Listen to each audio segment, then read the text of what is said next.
This conference will now be recorded. Hello, welcome. Thank you all for joining today's webinar on the Part 2 CSCA exam hosted by APSCA. First off, I want to thank you all for joining today. We're very excited to be hosting these informational webinars. We did some last year, giving members an overview of the APSCA exam program. And for today's session, we'll be taking a closer look at the CSCA Part 2 exam and focusing specifically on elements to consider to help prep you for Part 2. For those of you who may not know, I'm Kelly Jo Potts, APSCA's Membership Services Manager, and with me on today's webinar, we have Rana Starr, APSCA's very own President and CEO, who'll be co-presenting with me today. As some of you saw, if you were on the waitlist, we had a lot of interest in today's webinar, which is great. We had over 200 registered attendees, and we hope that the information covered today really provides you with some helpful tools and tips to set you up for success ahead of sitting the Part 2 exam. And yes, we will be posting a copy of today's PowerPoint deck and a recording of the webinar in the coming days. And this will be posted to our APSCA website, along with past PowerPoints under our newsletter page. So next time you're on the website, be sure to check that out. But before we kick things off, I would like to cover just a few housekeeping topics. We remind our members and webinar attendees that APSCA meets and complies with GDPR. And more of this is available on our APSCA website if you take a look at our privacy and GDPR policies posted. Of course, any questions on this, you're always welcome to contact us at director@theapsca.org. As mentioned earlier, we will be sharing a copy of the PowerPoint deck and a recording along with a Q&A summary, both of which we'll be making available on the website in the coming days. Of course, we'll be updating our Q&A summary with any other questions that we get between now and then. And we've also gone ahead and muted all attendees to avoid any noise interference on today's webinar. So we really appreciate you being sensitive to that. And of course, we again invite you to submit any questions you have to director@theapsca.org. We did receive quite a few questions during the enrollment process itself, and we've gone ahead and incorporated these questions throughout the PowerPoint. So with that, we'll then move over to the overview on the topics we're going to be covering on today's webinar. So over the course of the hour, we'll be giving you an introduction to the CSCA exam itself, around elements around the exam development process, and then answering elements of the Part 2 exam specifically around answer selection, scoring, and results. Also tips on how to prepare for the exam, test-taking skills you're going to need, things to consider, and then we'll be concluding the recording. And of course, we'll have the Q&A summary posted, so be sure to consult that when it's posted to the website. So now that housekeeping side of things has been completed, let's get down to the topic. We definitely have lots to cover. So an introduction to the CSCA exam itself. The exam is comprised of 3 parts and provides a formal assessment of auditor proficiency in the areas of functional knowledge and foundational skills as noted in our competency framework, which is available on the APSCA website. We of course recognize that the successful performance in the exam plays a really important part in your career as a social compliance auditor. So the information we're sharing during this webinar has really been designed to set you up for success as you sit for Part 2. With that, I will hand it over to Rana, who will now take us through the exam. Great, thanks very much, Kelly Jo. The exam methodology was developed by a working group which looked at methods being used in programs that are testing and approving auditors.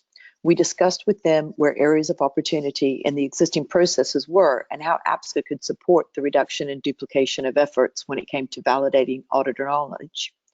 Once the 3-part exam approach was agreed, the question, weight, and format was determined in consultation with social compliance experts, which included discussions with numerous audit firms.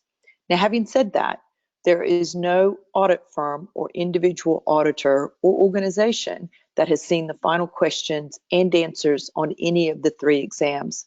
We ensure a level playing field across all of our members. So whilst firms and experts were part of the development, the final product has not been given, and we have worked very hard to ensure the integrity of the overall exam process.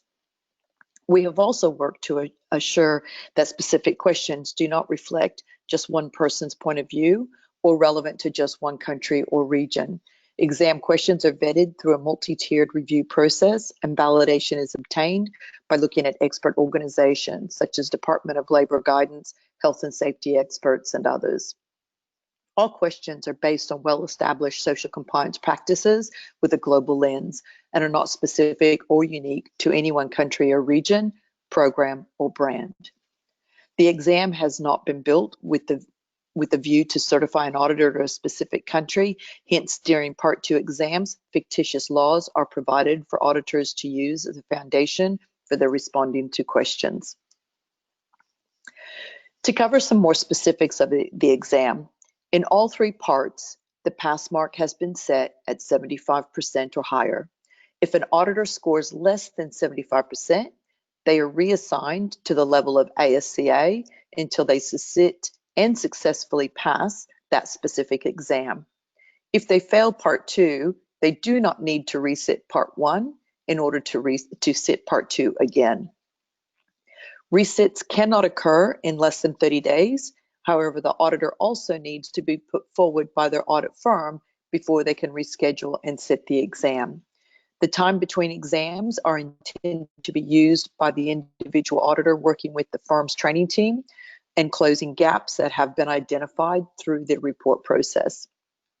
Ensure you refresh your knowledge from the webinars. As Kelly Jo mentioned before, a webinar from Part 1 that we recorded last year is on our website, as well as this webinar for Part 2 and other documentation that we provide. The handout, which we will be sharing with you after the webinar, the Auditor Handbook, Competency Framework, use of APSCA number, glossary of terms, and other documents which are available on our website. We'll also talk about common errors a bit later in the presentation.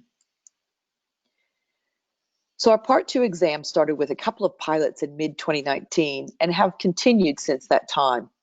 Between April 2019 and the 30th of May 2020, we have completed over 1,200 Part 2 exams with over 850 passing and therefore eligible to sit Part 3. We've had 3 auditors who had their exams disallowed for integrity purposes during Part 2. So as Kelly Jo mentioned earlier, we did get a number of questions through the enrollment process, and we'll be sharing those questions throughout. And our first question that we received was, I booked to sit the exam in Spanish. However, the questions and answers were written both English and Spanish. Why does APSCA do that? Well, during the pilots that we ran during 2017 and 2018, it was raised that sometimes social compliance words may be known to an auditor in English, regardless of the language that they speak. And the translation of that word isn't always as well understood, and it was asked to have both languages available. There's also a reverse positive for APSCA, as we are able to ensure that at any time a question that is updated is also updated in all the different languages. Another question that we had is, do I have to write my responses in the same language that I booked to sit the exam? Actually, no, you don't. If you choose to sit the exam in Spanish, but prefer to write in Spanish, you are welcome to write your responses in English, Same as if you pick an English exam, but you prefer to write in Spanish, that is also acceptable.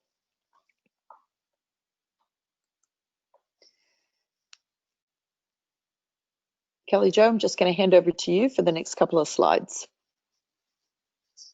Thank you, Rana. Appreciate that. So if there's one thing we really want to cover here and emphasize, it's really reading the auditor handbook. So that's your main takeaway from today's session, if anything. And really be sure that you're reading it from front to back, including the glossary of terms. It's important to note as well that there are questions in the exam that are straight from the handbook, including in particular one around the use of your APSCA number. You'll note that there are 2 questions in every Part 1 and Part 2 exam from this particular category. And if you've read the handbook, you should be able to get those points. So there's already some free points that we're giving to test takers who've actually read the handbook. There's also 1 question on every Part 2 and Part 3 exam that asks about your APSCA membership number. So whether you're a registered level or a certified or an associate auditor, it's going to ask you a question around your membership number. Again, only answer the question that's asked. Don't give us a story. Don't tell us everything that you've read in the handbook about how to use your member number. Really read the questions and answer the questions that are being asked. Our team will often see so many people miss this question because they're writing everything they know about the use of the APSCA number, which makes us wonder, do they actually know the answer? Again, the question is specific and the answer should be short, so only answer the questions being asked. It's also important you're aware of how to write your number, since it should be included on all your social compliance audit reports that you're doing for your member firm. So if you're not sure how to do that, ensure that you find out, and know that we've also made numerous enhancements, or be sure to ask questions related to that, because we can guarantee that that question around the use of your APSCA number will be on there. Well, we've also made numerous enhancements to the handbook itself since the initial rollout of the exam in 2018. In fact, we are now up to version 10 of the auditor handbook, so that already tells you the many iterations that we've gone through. But we've also enhanced things such as how to book the exams with ProctorU, knowing how to test your equipment. So make sure that you're regularly sourcing and reviewing the latest version of the handbook. And your firm does get a copy of the most up-to-date version, which is also translated into the 4 languages that the exam is available in. So you have access to that. So please contact your member firm to request the latest available version if you're working off an older version for some reason. Just as important is the exam preparation side of things. So with that is knowing how to prepare and use the ProctorU system. So we always ask, that you follow the instructions and ensure that you're testing your equipment early to identify any issues that may occur. Example, enhancements made to your software, any new firewalls, an automatic update that you didn't know occurred to your computer, because not doing this properly can really make it not possible for you to proceed with the exam, at which time your exam would be canceled. So again, make sure you're reading the auditor handbook and testing your equipment. These are all detailed and outlined in the handbook itself. So it's really key that you're aware of this. And know that this takes time from your calendar, and it costs money to retake the exam should you be unable to test due to technical difficulties. So be reminded these exams are charged for. You'll also want to ensure you're testing your equipment and connection in the same location you'll be testing in. We cover this in the auditor handbook in depth, but again, as a gentle reminder, this is something that we see sometimes where folks are testing in one place, their equipment, and then taking the exam in another. And for one reason or another, they have a technical encounter and they are no longer able to proceed with the exam. Also, to avoid charges for Part 2 exams, you must cancel and reschedule a minimum of 24 hours prior to the scheduled time in order to avoid being charged for either a no-show or a late cancellation. You can reschedule directly through your ProctorU account, so you have ability to do that. But regardless, please make sure that if you need to cancel or reschedule, that you're doing so with sufficient time to avoid any charges. We also see that some organizations will assist their auditors by having an IT person available to support with the actual setup and testing of the equipment. Sometimes they're there helping them with the preliminary side of things where they're testing the equipment, and other times they're in the room really following through the setup process before they sit for the exam, just to make sure they don't encounter any issues. So if that's helpful for you and if that's something your organization offers, we would encourage you to take advantage of that. Couple of kind of high-level do's and don'ts are outlined here for you. So again, you will want to follow the guidance within the auditor handbook to test your equipment. Again, it's very detailed and outlined in the handbook, so that is always your first to go resource when you're looking on how to schedule and test your equipment ahead of exams. You won't want to just do nothing and hope it'll be okay because it worked last time. So whether you've sat Part 1 or you sat Part 2 previously before and you're resitting again and you tested your equipment at that stage, you want to continually and consistently test your equipment before each exam.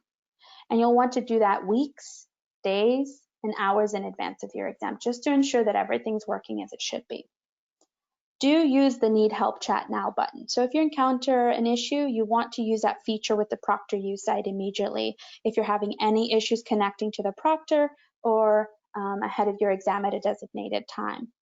What you don't want to do is email APSCA asking for our help when you're trying to log in the day of your exam. Unfortunately, there is nothing we can do here at APSCA in regards to the ProctorU exam process. So if you're having any issues on the ProctorU or exam side of things, you will have to contact ProctorU directly. And we really advise that you use that Need Help Chat Now function, and that typically pops up at the bottom right-hand corner of your screen. Unfortunately, a lot of people don't utilize the chat function and email APSCA, and then we're not able to monitor emails coming in 24/7, so we're unfortunately not able to assist you. So if you have any issues, either as you're attempting to test your equipment or the day of the exam, you have to contact ProctorU. But again, be sure that you follow all the guidance within the handbook in advance. And we give you information on what to put into the Need Help Chat feature. So if you need to bypass one of the bots in the system, we give you tips on how to do that. But let them know that you need to finalize your equipment check, whether that's on the technical side or that you're meant to be sitting an exam, and ensure that you're putting your institution as APSCA and not your audit firm. We've gotten so many folks that are not able to go through because they're listing their institution as their firm and not APSCA. And again, this is noted in the auditor handbook.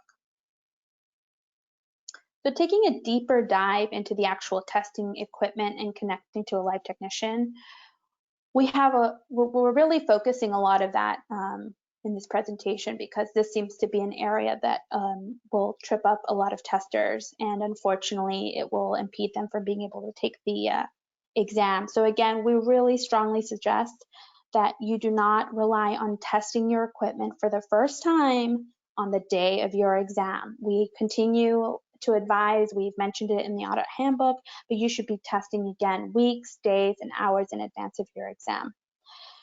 And we do have a way, at least ProctorU does, to see when you actually tested your equipment. And this really provides us with information. So we can also confirm whether you followed the requirements as instructed in the auditor handbook, and if so, when did you test and how many times did you test and what were the results of your test? So do keep that in mind. We do have the ability to check if an auditor has actually tested their equipment as they report they have. So the first step is really conducting a check of your equipment via your ProctorU account. So you can now go through your account online and test your equipment directly there. This may have been similar to how you did it for part 1, but again, now they've done some updates and you can do the testing of the equipment directly through your account. In the picture that I have here on the slide, you can see that there are a couple of red marks or red X's, and this would indicate to the user that the equipment failed in some capacity. So you'll want to be looking for these elements. And of course, if you get a failed category, you'll want to kind of look into that and find out what the issue is and address it before sitting the exam. Again, if you've tested everything prior, you should have all marks be green checks. But even if you get all green ticks when testing your equipment, you'll definitely want to follow up with step 2, which is really connecting with a live technician. So this is another important element. There's 2 steps here essentially. You're conducting a pre-check of your media equipment, and you're also having to connect to a live technician. This is critical. So after testing your equipment via the first step, you must also connect to a live ProctorU technician to complete your equipment and connection test. You'll want to fill out the little web form that pops up, and you'll click on the equipment check function. And there they're going to ask you for some standard information. So they're going to ask you for your name, your institution, and the date that you're scheduled to sit for your exam. Again, if you get the question around your institution, you should be putting APSCA and not your audit firm name. And your name should be listed in the way that you enrolled and set up your account on ProctorU. Again, if you have any issues with this, please use the chat now function to get assistance on that. Once you connect to a live technician, but before you sit the exam, they will review and prepare your computer before proceeding. So they're just checking to make sure that your system is set up so that you're able to actually go through the testing process. Expect the live technician to request permission to take over your computer. So they're going to be opening and closing browsers. They're going to download any plugins required. They're going to adjust any settings that are needed in order to really set you up technically for the exam. And this is required to prepare not only you, but your computer and laptop in advance of each exam. Note, you will be able to communicate with the live technician through the chat function. So if you're needing help, they'll also be able to see and hear you. So if you experience any issues, either while you're testing the equipment or during the actual exam itself, you can use the chat function at any time to really get assistance from the help desk technician. Again, testing your equipment thoroughly and correctly will really ensure you have an appropriate and stable internet connection needed for the day of the exam. And testing of equipment should really be done in the same place where you plan to take your exam and at approximately the same time of day, just to really kind of help you gauge any internet traffic patterns or connectivity issues that you might be experiencing.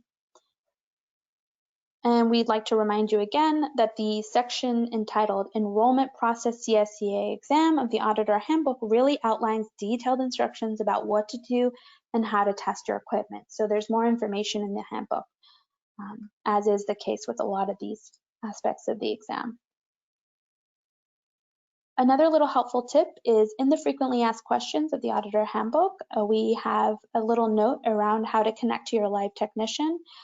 And we do give you some little tips on how to bypass the proctor you bought or the robot to get a live person. And you can do this by typing in the word, quote, transfer in the chat box, and that'll help connect you to a live technician so that they know that you're either ready to test your equipment for a scheduled exam or you're about to begin a scheduled exam. So again, these are helpful tips that we really do include and provide in the Auditor Handbook to help all our auditors ahead of testing.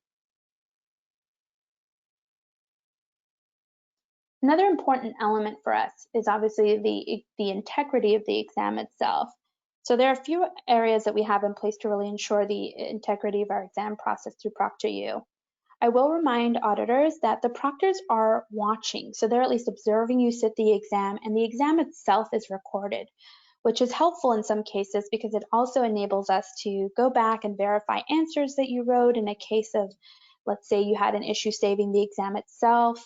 So this is rare, but it does occur. But in those events, it's been really helpful because it can be the difference between you needing to sit the exam again or not. So we are able to record the exam process itself. It is the proctor's role to verify your identity. So ensure your computer is ready to participate in the exam and ensure that the integrity of the exam is held. So that's really their role. They're observing you and they're verifying your identity. Therefore, if you wish to take a screenshot for some reason, you cannot do this without asking the proctor if this is okay. And this includes taking a picture of the submission page. We actually advise against taking any screenshots, and if you are caught taking screenshots or photos of the proctor themselves, that is we will have to disallow the exam. So again, you really don't want to be taking these. It's never okay to do this, and if you do, your exam will be disallowed. So the exam is recorded, and if there's a question about your submission or and how the testing experience went, we can always go back to the recording and verify what you said and what you wrote. So please keep that in mind. We really ask you to be respectful of the proctors. They're there to help you and assist you, but other than being remote, you should be treating this exam process as you would were you in a room with the actual proctor. So again, their role is strictly to monitor and observe from a distance to ensure the exam integrity.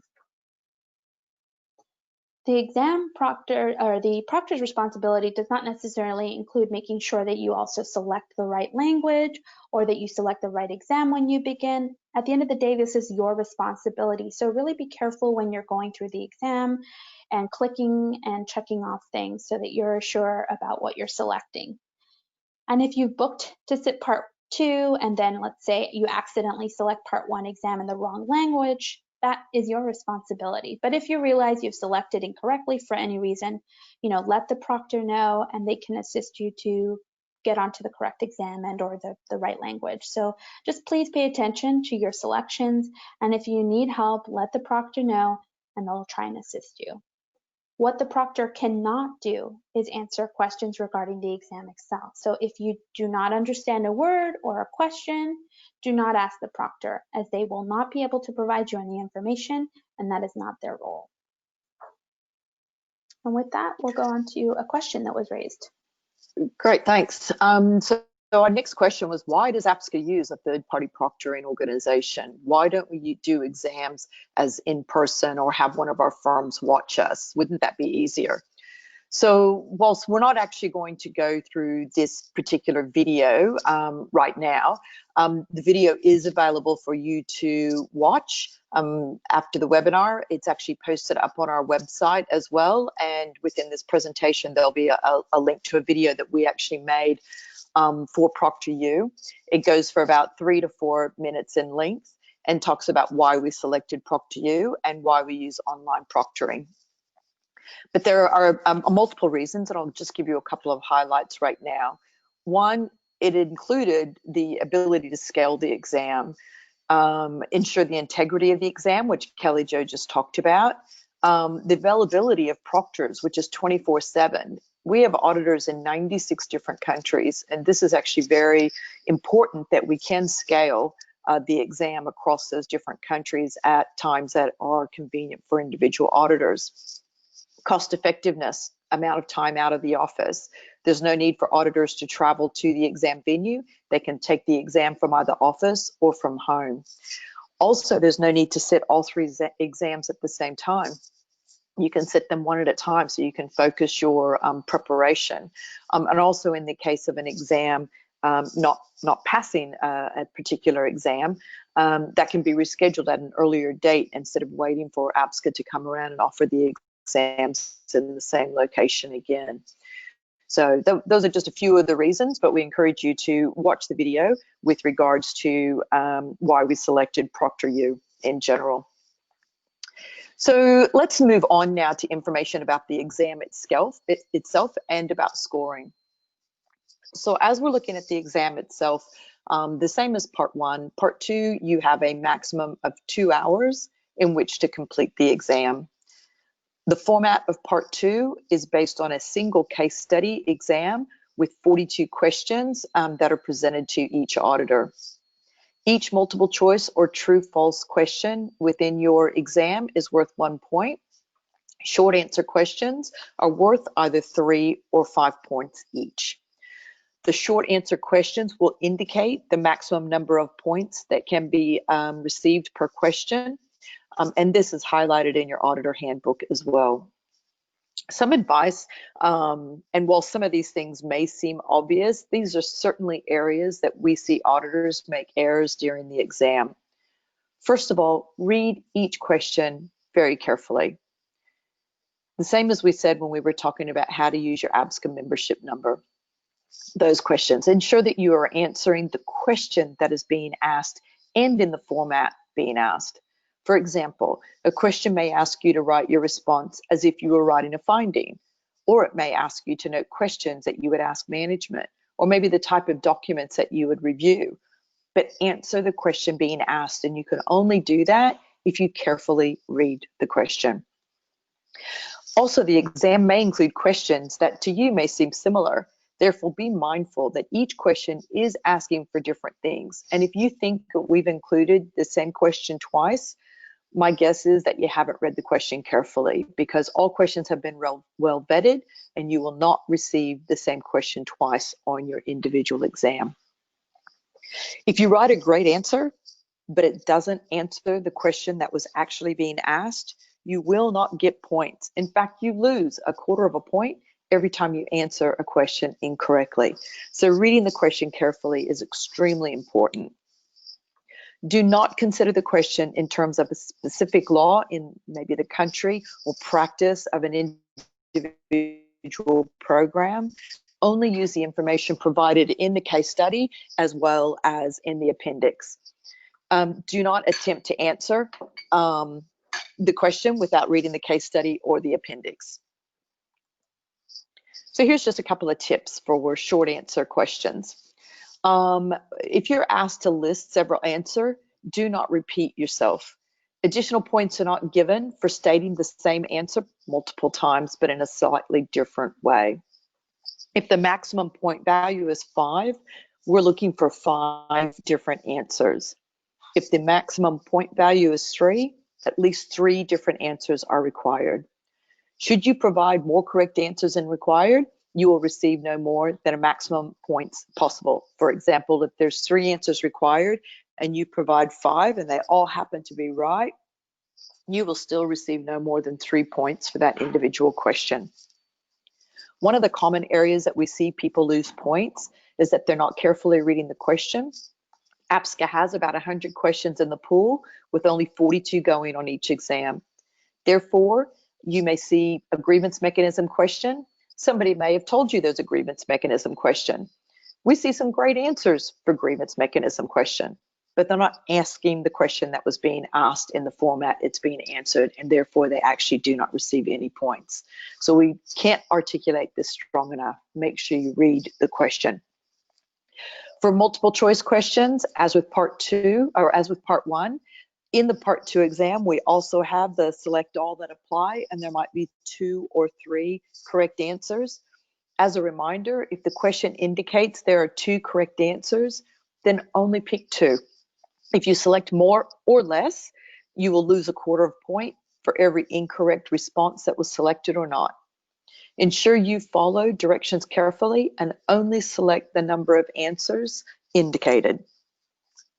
If a question does not state select all that apply with the number at the end, it means there is only one correct answer and only one answer should be selected.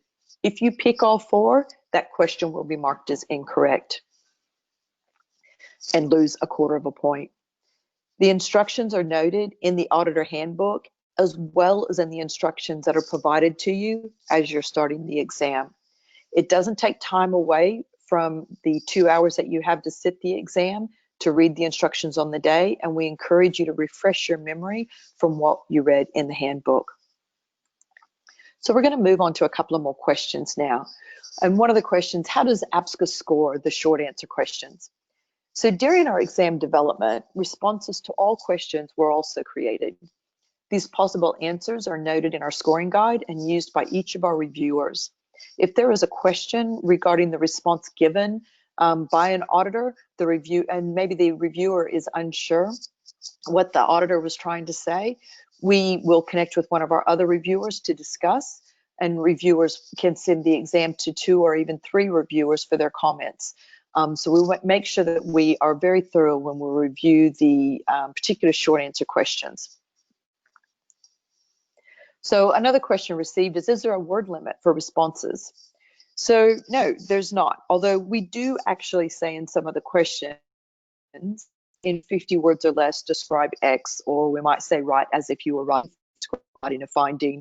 We're not going to count the word to make the number of words to make sure that you got, the close to the correct number. We're just trying to give you an indication. We are looking for short, succinct responses. You don't gain or lose points for the number of words that you use. We're actually looking for your responses to be within the intent of what the question was actually asking. So we're testing your skills in a variety of ways. So if we're saying write the response as if you're writing a finding, we're looking for your skill in actually being able to write a finding that can be well understood. We're also generally looking for brief responses. Unless we actually say to write as a finding or to write as a question, then dot points are also acceptable. So another question we received was, we heard that the case study is from an Asian country. We're not Asian. How do we manage this? As we said earlier, our case studies or any of the questions on our exams are not country or region specific. We've had people from around the world that have worked together to develop the case studies as well as the questions, and also to ensure that we are not country or region specific. APSCA enrollment and qualifications are not country specific, and therefore the elements that we include in the case study are areas that auditors should be aware of as if they're auditing from anywhere around the world. Certainly some countries have more experience in certain elements than other countries. However, all social compliance auditors should know all elements within the competency framework, which is a foundation to which the exam has been built. We are not testing within the exam areas not noted within the competency framework. If during your review of the competency framework, you come across areas that you are maybe not familiar with and you want to ensure that you work with your audit firm to gain familiarity around those areas and answer any questions that you might have. Throughout all three parts of the exam, all elements of the competency framework are covered. APSCA is program and law agnostic. We're not testing your knowledge of laws. We're not testing your ability to audit to a specific program, and that's why we will provide our own customer expectations and laws within all of the exams where it is relevant. Another question that we got is if there's conflicting requirements between program, laws, etc., what do we follow?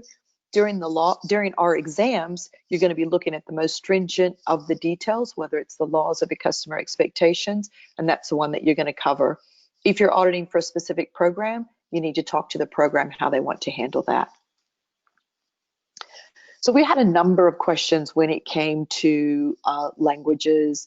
So we're going to try and answer all those here in this one slide. So right now our exam is available in 4 languages.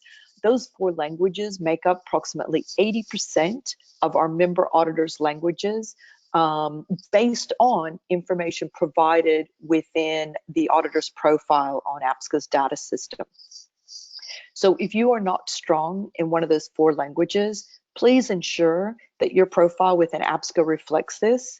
If you are not noted as advanced in one of the languages that our exam is offered in, then we encourage you to not sit the exam until it is offered in a language that you are advanced in.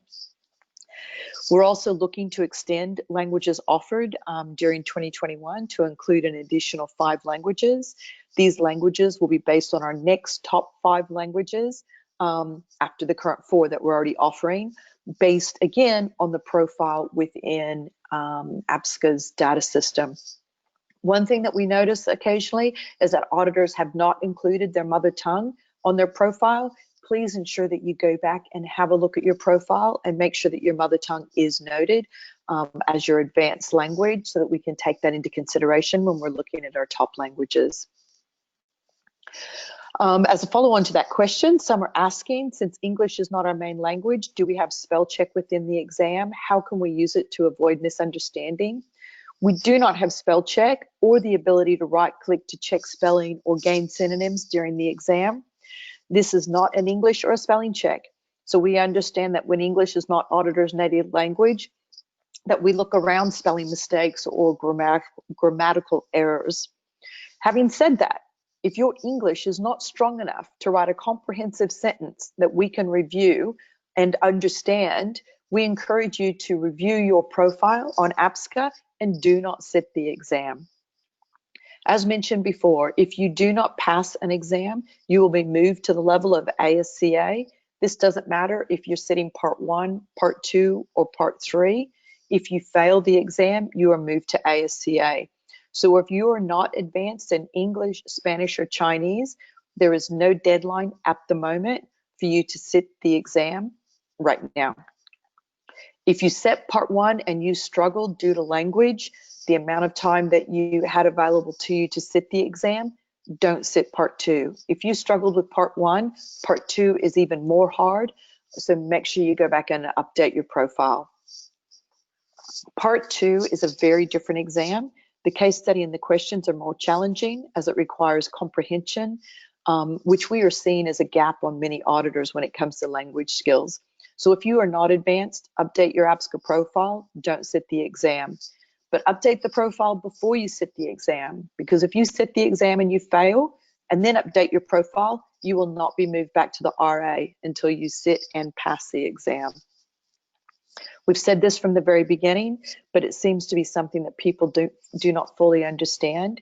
If your firm is saying that you must sit the exam, and if you don't think your English is strong enough, then please let us know. We can have a conversation with your audit firm. No one wins because you moved to the associate level simply because your English was not strong enough. So we can't articulate it enough. Make sure your profile is updated. Have it updated. Don't sit an exam that you're not strong in the language. Kelly Jo? Thank you, Rana. Okay, so the next slide we're going to cover here is Some helpful tips and common errors that we've seen. So a few most common, and these are obviously very easily corrected errors, include not really using the time available to complete the exam. So you have 2 hours, so really use it wisely. There are no extra points for finishing early. And for us, it's disappointing to see when people fail and get moved to ASCA when we check that how much time was actually spent on the exam itself, and we note that they only spent an hour. So there's a lot to cover in an hour to read the case study and thoroughly answer 40 questions, which is obviously not enough time to do this properly. It's rare that we actually see people spend this amount of time in the exam and come away with an actual pass. So really make sure that you're using those 2 hours to read through the case study, carefully answer the questions, and then review it if you have time. We mentioned this earlier, but again, not reading the questions carefully seems to be an error that can easily be corrected, but we still see people doing. An example of this is really not catching the reference to quote unquote not. So when a question says not this, or missing that there are only 2 or 3 right answers, or missing that the question is asking for documents or describe a finding. So really being clear on what is the question asking is going to be key for your success in the Part 2 exam. Also ensure that you don't just look at keywords. So examples are like grievance mechanism and deciding that you know what question is being asked based on those words. So we have many questions in the exam that might appear to be similar. However, they are very specific. So whether it's grievance process if compliant with a payroll, working hours, treatment. So you don't just pick 2 words out of a sentence and write an answer that answers that question. So you don't get points for writing an amazing answer if you don't actually get the answer that the question is asking for. Again, the majority of the questions in the case study are specific. However, there are a couple which may be asking a general question. So ensure that you're carefully reading the question. And if the question is specific to the case study, ensure your response is again specific to the case study. You may need to triangulate information. So there may be discrimination, forced labor, working hour issues in numerous paragraphs within the case study. But it's rare that we include everything in one paragraph. So you really need to read and triangulate information in the case study carefully. And this will also show us where your reading comprehension is. And that's going to be really important and can be impacted, of course, if your language skills aren't strong enough. So again, that brings us back to what Rana was saying earlier about really being comfortable with the exam and the language in which you're testing in. Again, ensure that you get with your training team to be clear on things like discrimination, disciplinary, forced labor, and inconsistent record indicators, and be sure about what those are.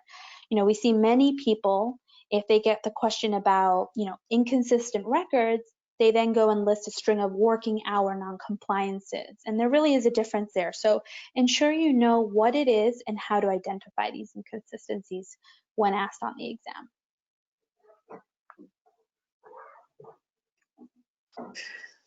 We've also got some more specific issues which you can work with your training team on, and they're actually noted on this slide. We've covered many in previous slides, so we're not going to go through these again, but please use this information to have conversations with your training teams to ensure you're clear and to support your readiness for the exam.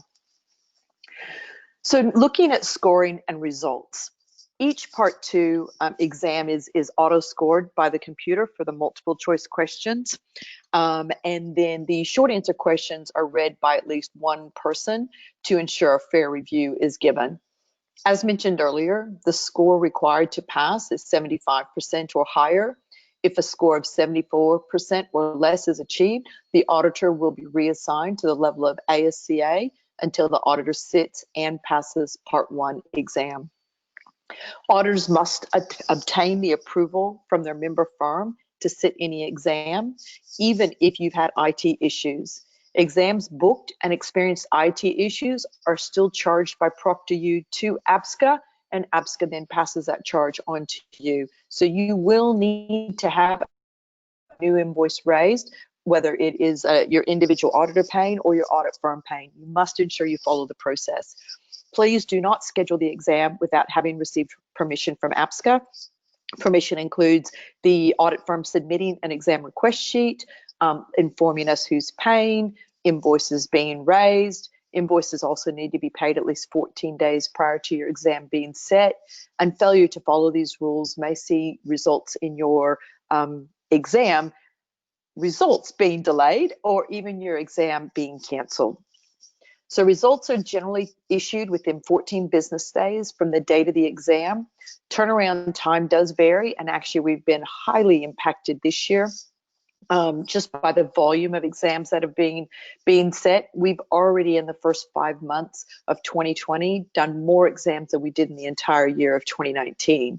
So whilst we try to get results issued at least within 14 business days, there are occasions when it takes us a bit longer. And part of the reason it takes us to be longer is because auditors have not followed the process. They've either scheduled and set exams out of turn. We haven't been notified. We then have to go back and do a whole variety of work. That doesn't just impact on your own results being issued, it can impact on your results of everybody else's exams being issued, because we do issue results in date order.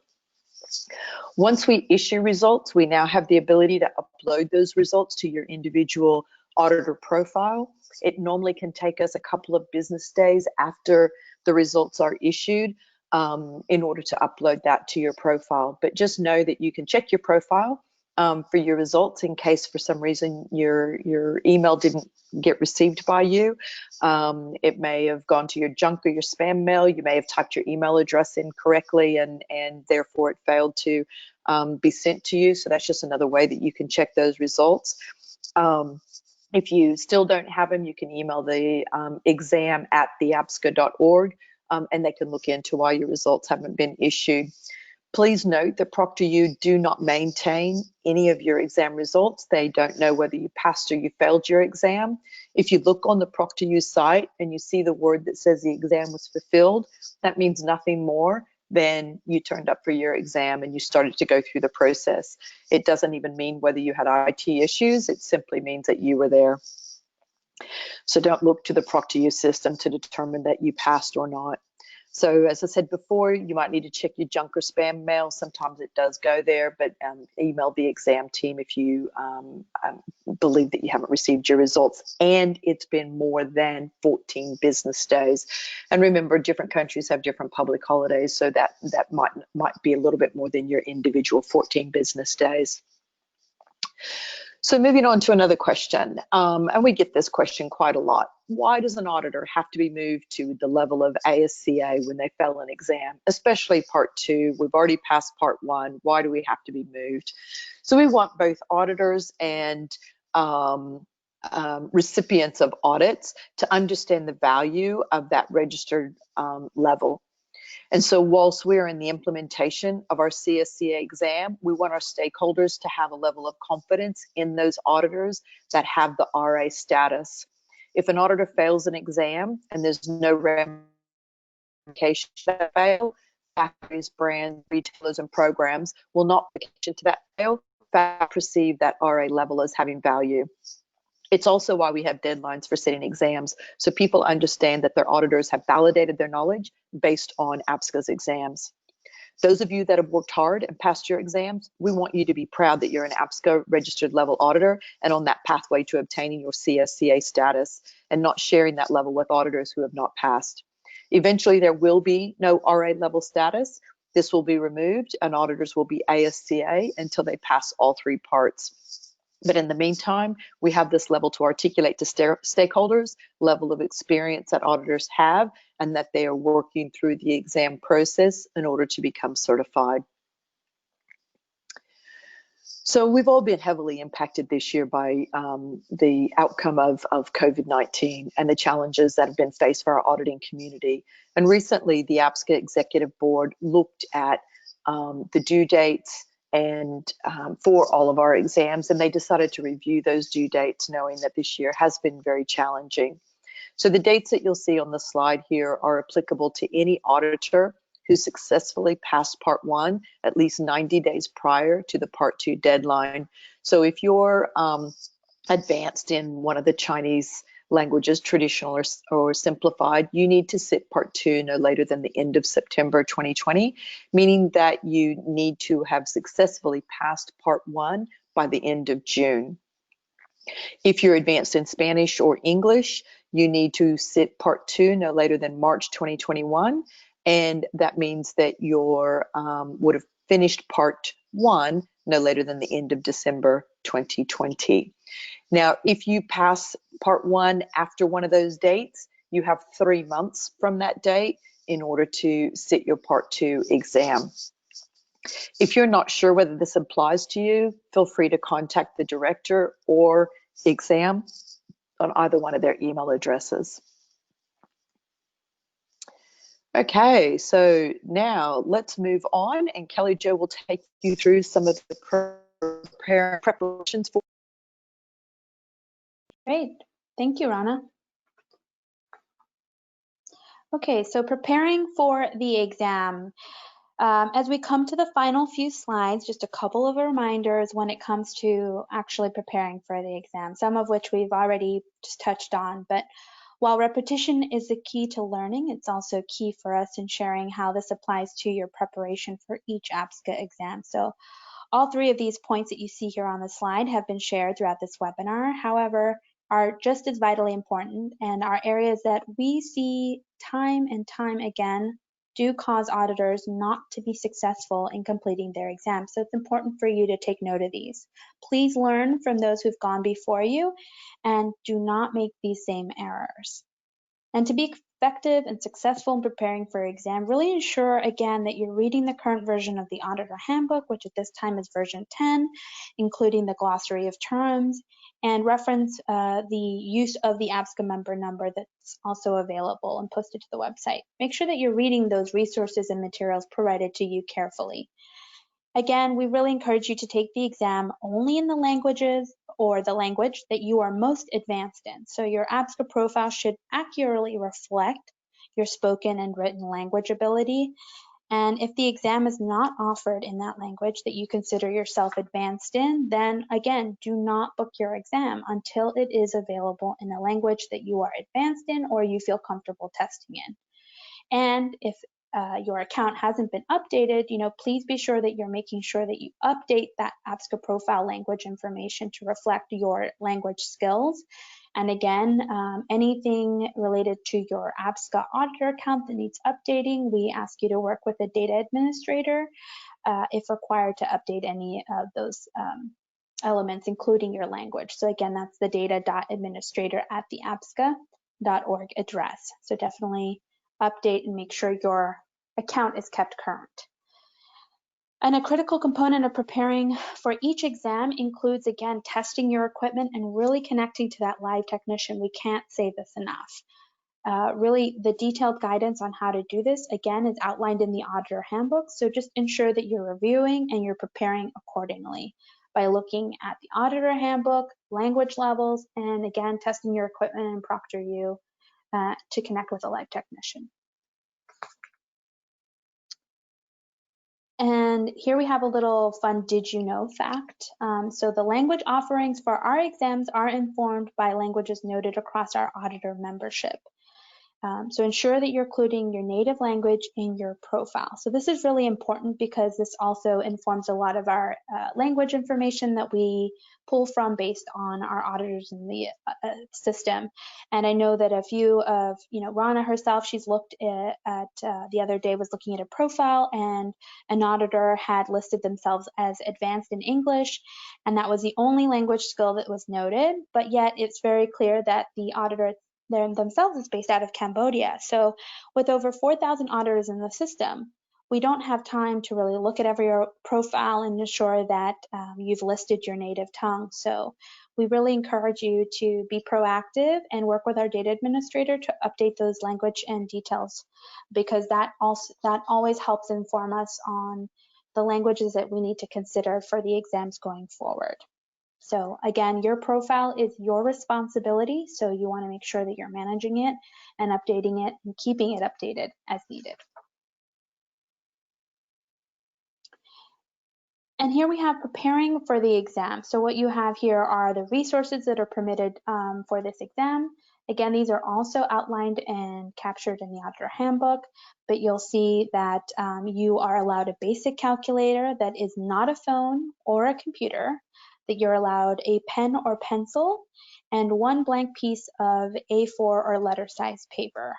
So just know that you are permitted these resources for this Part 2 exam, and that the case study itself will actually be prompted and visible on the screen. And we also offer a highlighting function and a place for you to type your notes on the screen while you're conducting the exam.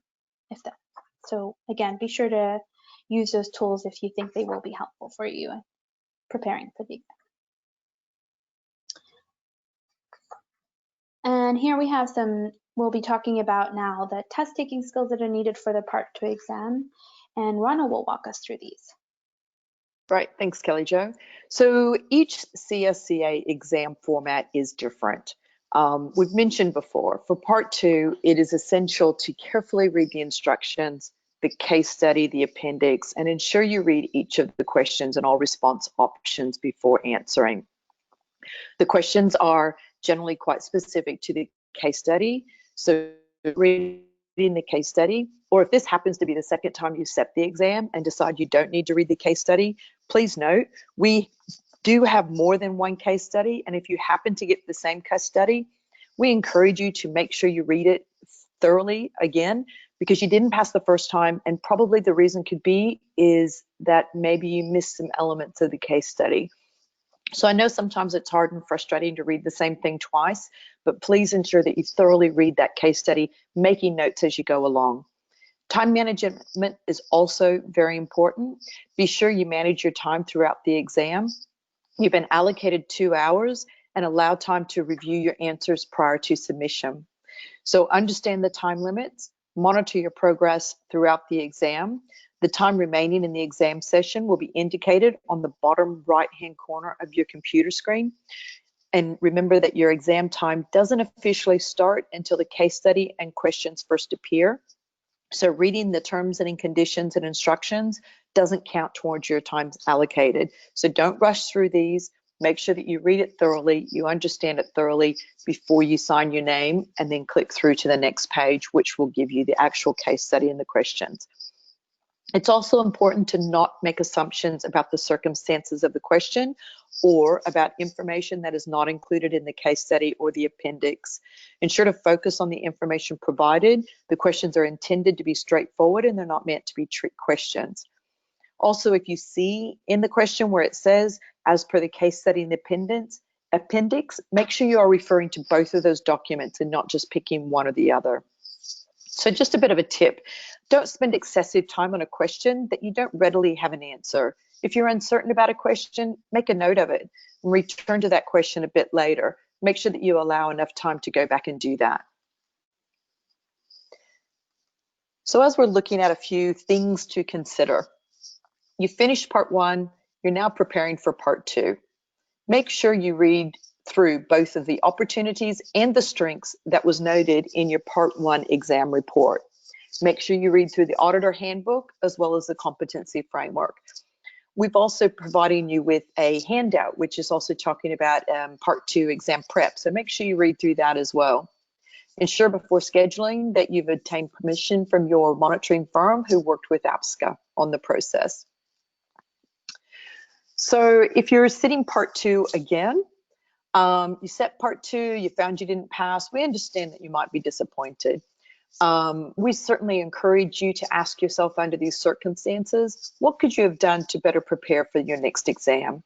As mentioned before, review exam results from your Part 1 and now your previous Part 2 exam opportunities and strengths that were noted. They were provided to you by email and they're also posted to your APSCA account, so you can download those at any time. Go back, read the auditor handbook, look at the webinars, read the competency framework, as well as the handout that we mentioned, and also any other documents that we have noted throughout this webinar. Focus your study areas on those areas of opportunity prior to your next attempt, and make sure that you work with your training team. If you happen to get the case study a second time, still thoroughly read that case study. I don't know how many times we hear people say that they didn't need to read it because it was the same one. You do. You really need to read it hard. I read it really well. Part 2 exam is much harder than Part 1. There's a lot of comprehension. There's a lot of information that you have to obtain. Part 2 is a case study, and the questions are based on that case study.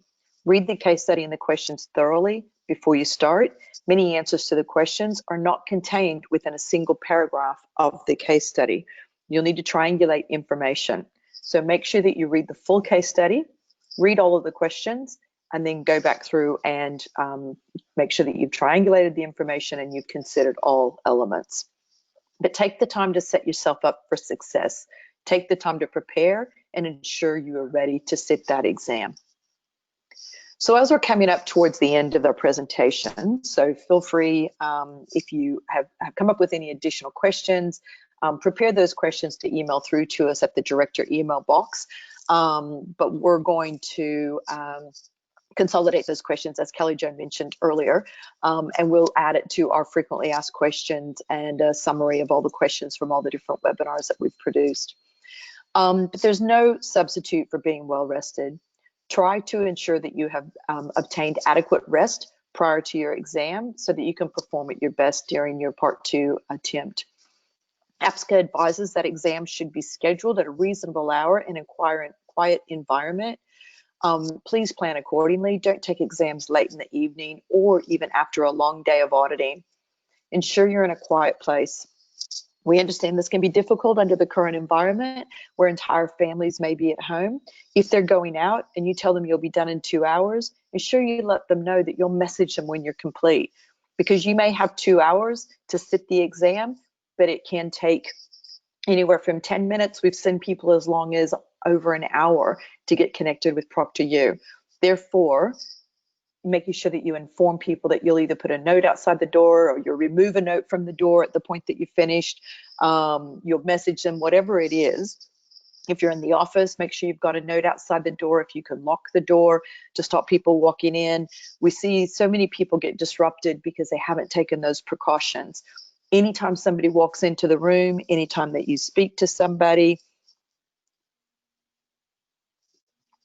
this can get noted down as an integrity issue within your ProctorU account, and we want to make sure that that doesn't occur for you.